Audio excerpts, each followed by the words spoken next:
Hello and welcome. You're watching News Central Television. I am Judith TV. Here are the stories making headlines beyond the continent. And we get started with a surprising move by Canadian Prime Minister Justin Trudeau as he announced his resignation on Monday. Now, Trudeau, who has been in power since 2015, stated that he will leave office as soon as the ruling Liberal Party chooses a new leader. Trudeau's resignation comes after a protracted political crisis that saw top Liberal allies urge him to quit. The Prime Minister made the announcement to reporters in Ottawa, marking a significant shift in Canadian politics. Ottawa. I intend to resign as party leader, as Prime Minister, after the party selects its next leader through a robust, nationwide, competitive. To further discuss this, I'm joined by Godson Azu. He's a Global Affairs Analyst. Godson, many thanks for doing this with us.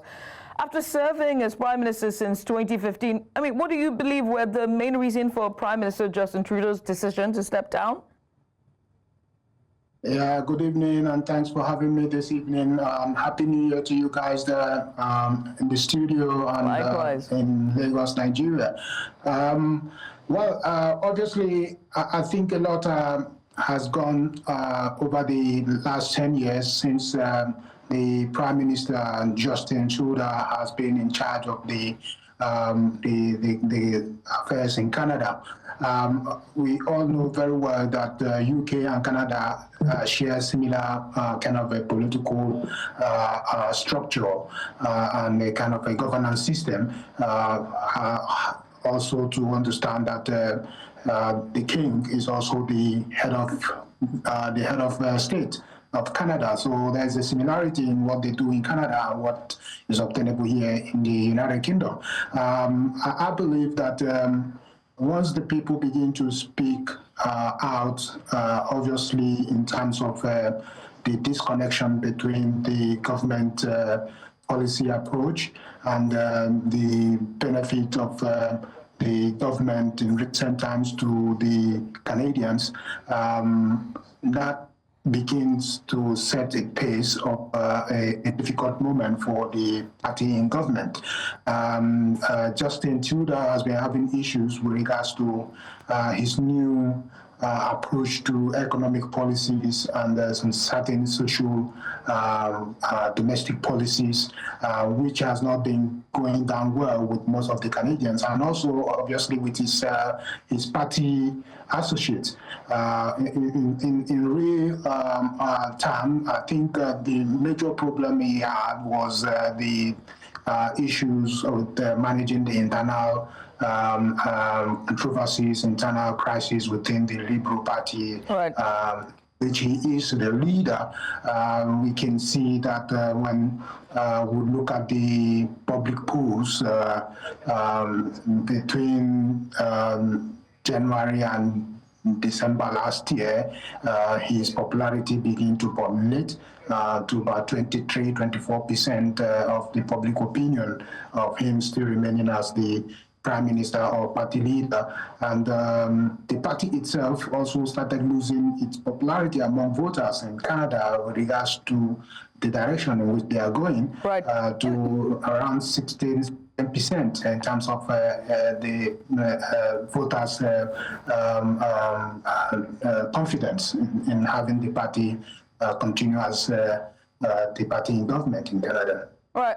So, now that you talked about, just the voters' behavior and favoritism and how they're losing confidence in the Liberal Party, it begs to ask a question about the effects, his resignation will have on Canada's, political scene, namely for the ruling Liberal Party and the country's larger voter base.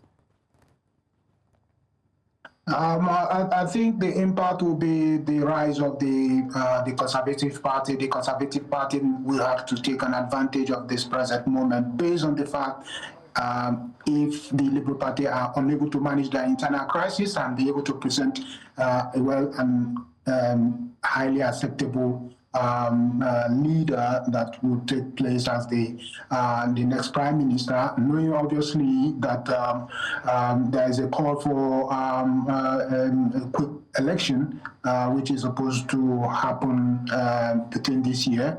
The parliament will resume till about March 25th or 26th or so. But then between now and when the parliament resumes or comes back to session, the Labour Party will have to go through its crisis and be able to select a leader that would be able to unite the conflicting interests in the Labour Party together and be able to present a unified front in order to give the opposition party, the Conservative Party, a good run in terms of the popularity rating within the voters in Canada. And if that has to be, there should be a renewal of hope, a renewal of possibilities, a renewal of greater engagement between the party and the people. And so the disconnection has to be mended. The gap has to be bridged properly between the party and the people. And if they can do that, then the Conservatives are able to take a very good run in the next couple of weeks, taking advantage of this crisis in the Labour Party and gain more popularity in terms of presenting a better economic recovery system or policy. Speaking of right, I mean, speaking of economy, this is my final question for you because we're pressed for time. What potential effects might Trudeau's resignation have, for Canada's foreign policy, particularly its ties with important international actors like the EU and, of course, the US? Very quickly, because we're out of time. His resignation is going to open a new door, a new possibility, a new opportunities for the Canadian people and government, because at the moment there is a rift between Justin Trudeau and the incoming president of the United States, Donald Trump, in terms of the relationship they had previously at the first tenure of Donald Trump. They didn't have very good relationship, and Trump has been threatening to impose a new tariff, about 25% tariff on Canadian exported goods to the United Kingdom. Everybody knows that the United States is one of the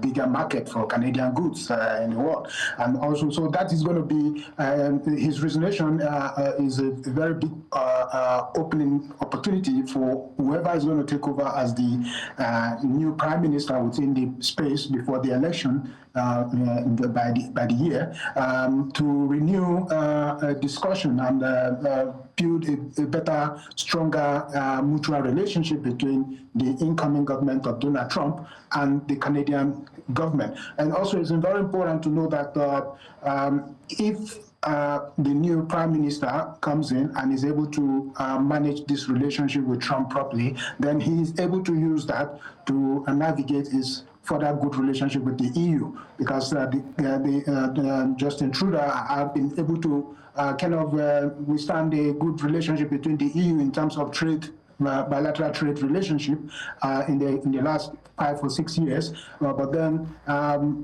if the new relationship between whoever takes over as the new prime minister with the incoming Donald Trump government does not foster stronger and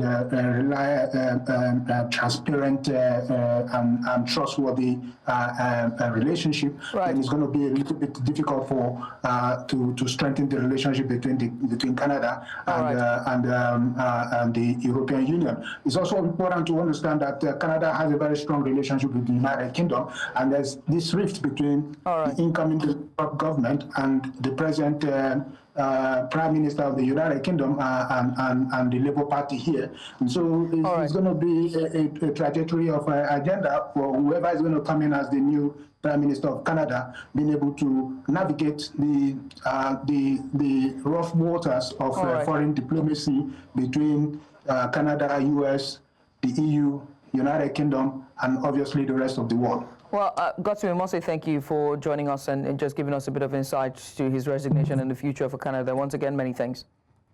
Thank you very much for having me. It's my great pleasure, and Happy New Year for the rest of the year. Same to you.